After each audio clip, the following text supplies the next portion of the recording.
नमस्कार। आज तक आपने देखा कि कैसे आप अपने प्रेजेंट के और पास्ट की मजबूरी को इंग्लिश में बोलते हैं। आज सीखेंगे हम अपने फ्यूचर की मजबूरी को कैसे बोलेंगे। इसके पहले चलिए देखते हैं कि हम प्रेजेंट की और पास्ट की मजबूरी कैसे बोलते हैं। ठीक है, चलिए देखते हैं। Do you have to action को रख देंगे। क्वेश्चन करेंगे do you have to action. ठीक है, आंसर देना है आई हैव टू एक्शन। और अगर नहीं करना है तो बोलेंगे I do not have to action. ठीक है, कोई आपसे पूछा अरे क्या तुम्हें डांस करना है, do you have to dance, do you have to dance. वो बोला मुझे डांस करना है, आई हैव टू डांस। मुझे डांस नहीं करना है, I don't have to dance. Okay, इस तरह से आप अपनी मजबूरी को डिफाइन कर सकते हैं। चलिए इसका देखते हैं एग्जांपल के तौर पर, एक और देख लेते हैं। कोई पूछा आपसे? ओके, उम्मीद है आप समझ गए होंगे। अब चलिए बात करते हैं थर्ड पर्सन का। थर्ड पर्सन के लिए कैसे बोलेंगे? जहां पर डू था वहां डज कर देना है। ठीक है, देखिए डज नॉट। ठीक है, एग्जांपल के तौर पर देखिए does he have to play, does he have to play. क्या उसे खेलना है, क्या उसे खेलना है?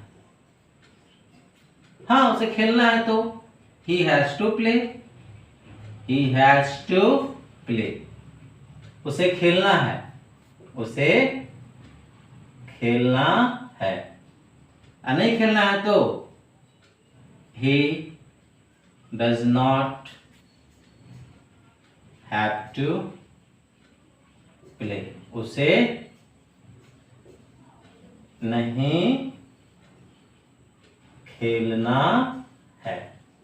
आपने देखा कि प्रेजेंट में कैसे हम लोग अपनी मजबूरी को बोलते हैं। अब बात करते हैं पास्ट की मजबूरी की। मुझे सामान खरीदने थे, खरीद नहीं पाया। अरे यार मुझे टीवी खरीदना था, मुझे बास्केटबॉल खेलना था, मुझे फुटबॉल खेलना था, मुझे पढ़ाना था। ठीक है, इस तरह से हम लोग अपनी मजबूरी को बोलते हैं। दूसरा तरीका क्या है? आज आप अपने पुराने दिन को याद कर रहे हो, आप क्या बोलोगे? अरे यार क्या बताएं, मुझे स्कूल जाना पड़ता था, अगर बारिश भी होती थी फिर भी मुझे बारिश में भीगकर स्कूल जाना पड़ता था। अरे यार तुम लोग पास तो बस की सुविधा है, हमें तो पैदल जाना पड़ता था। आज तो हर 2-3 किलोमीटर पर आपको एक स्कूल मिल जाएगी, हमें तो नदी तैरकर पार करना पड़ता था। ठीक है, इस तरह से हम लोग अपनी पास्ट का मजबूरी को सुनाते हैं। लेकिन इंग्लिश में अपनी पास्ट की मजबूरी को कैसे बोलेंगे, चलिए देखते हैं। देखिए यहाँ पर जब भी आपको पास्ट का मजबूरी बोलना हो बोलेंगे I had to action. Okay, मुझे जाना था, आई हैड टू गो। मुझे खेलना था, आई हैड टू प्ले। मुझे पढ़ना था, आई हैड टू रीड। मुझे लिखना था, आई हैड टू राइट। मुझे खाना था, I had to eat. Okay, मुझे डांस करना था, I had to dance. Okay, मुझे स्टोरी लिखनी थी, I had to write story. ठीक है, इस तरह से हम लोग बोलते हैं पास्ट की मजबूरी। क्वेश्चन कोई कैसे करेगा आपसे? तो क्वेश्चन करेगा आपसे डिड, वो बोलेगा did you have to action. ठीक है, वो बोलेगा, वो पूछेगा आपसे did you have to action. Answer क्या देंगे? I have to action. और अगर नहीं करना था तो बोलेंगे I did not have to action. ठीक है, चलिए इसके हिंदी सेंटेंस में देखते हैं। कोई आपसे पूछा डिड यू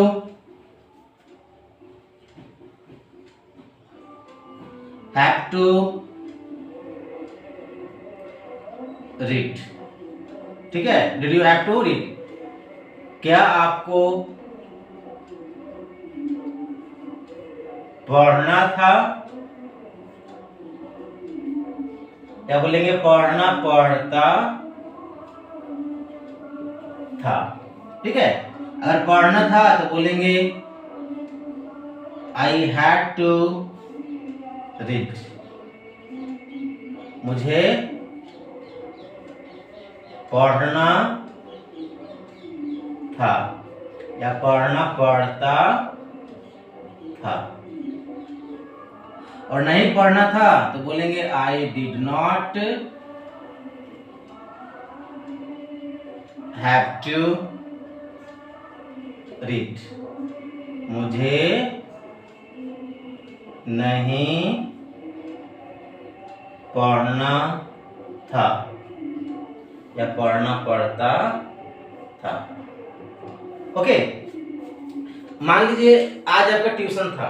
ओके, आप ट्यूशन नहीं आए और आपके फ्रेंड ने आपसे पूछ ला, ठीक है, आपके फ्रेंड ने आपसे पूछ लिया, अरे यार did you have to go to tuition, क्या आपको ट्यूशन जाना था?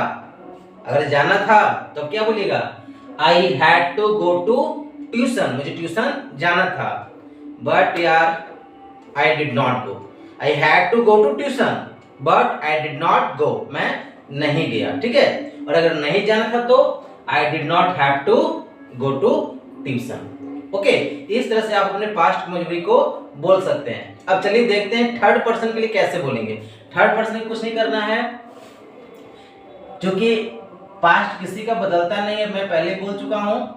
करना क्या है केवल, ठीक है,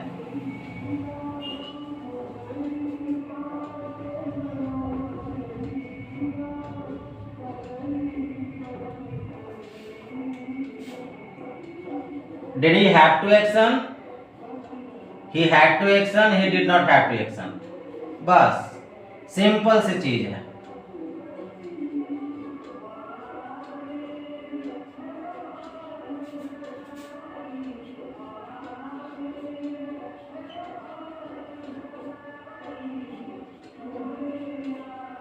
ओके, कोई आपसे कोई पूछा did he have to read, क्या उसे पढ़ना था, क्या उसे पढ़ना पड़ता था?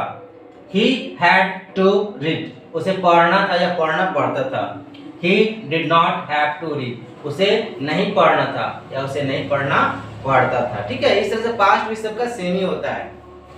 उम्मीद करते हैं आपको अपना पास्ट और प्रेजेंट का मजबूरी बोलना आ गया होगा और आप अपने कन्वर्सेशन में इसका बेटर ढंग से उपयोग कर पाइएगा। आपने देखा कि प्रेजेंट और पास्ट की मजबूरी को हम कैसे बोलते हैं। चलिए देखते हैं फ्यूचर की मजबूरी को कैसे बोलते हैं। जैसे आपको कोई काम एकदम कोई चारा ना बचे, कोई रास्ता ना बचे, मतलब तो वो काम आपको करना ही पड़ेगा, वो आपका फ्यूचर की मजबूरी हुआ। तो ऐसी मजबूरी को बोलने के लिए हम लोग यूज करते हैं, बोलेंगे आई विल हैव टू और एक्शन को रख देंगे। क्वेश्चन कैसे करेंगे, विल यू हैव टू और एक्शन को रख देंगे। और इनकार करना होगा तो I will not have to action. Example से देखते हैं। ठीक है, अब कोई चारा नहीं बचा है, अब मैच मुझे खेलना ही पड़ेगा। मैं इंजर्ड हूं लेकिन मेरे बगैर काम नहीं चलेगा, अब मुझे मैच खेलना ही पड़ेगा। ठीक है, तो ये क्या हुआ, कंपल्सन फ्यूचर का। चलिए देखते हैं कैसे बोलेंगे। देखिए, will you have to play, क्या तुमको खेलना पड़ेगा। ओके, और खेलना पड़ेगा तो बोलेंगे I will have to play. मुझे खेलना पड़ेगा, और नहीं खेलना पड़ेगा तो I will not have to play. मुझे नहीं खेलना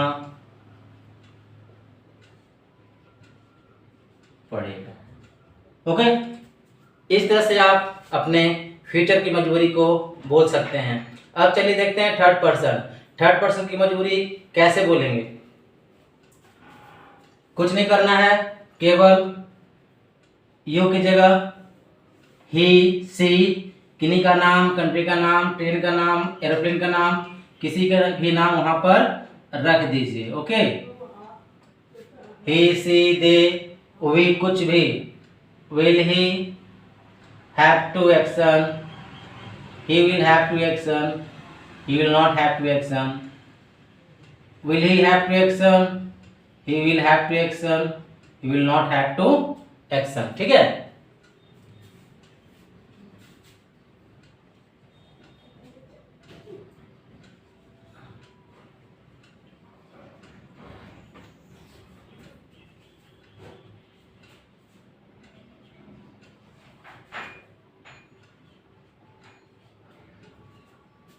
कोई पूछा will Ram have to play, क्या राम को खेलना पड़ेगा। Ram will have to play, Ram को खेलना पड़ेगा। Ram will not have to play, Ram को नहीं खेलना पड़ेगा। ठीक है, क्या इंडिया को अटैक करना पड़ेगा। Will India have to attack, क्या इंडिया को अटैक करना पड़ेगा। India will have to attack, India को अटैक करना पड़ेगा।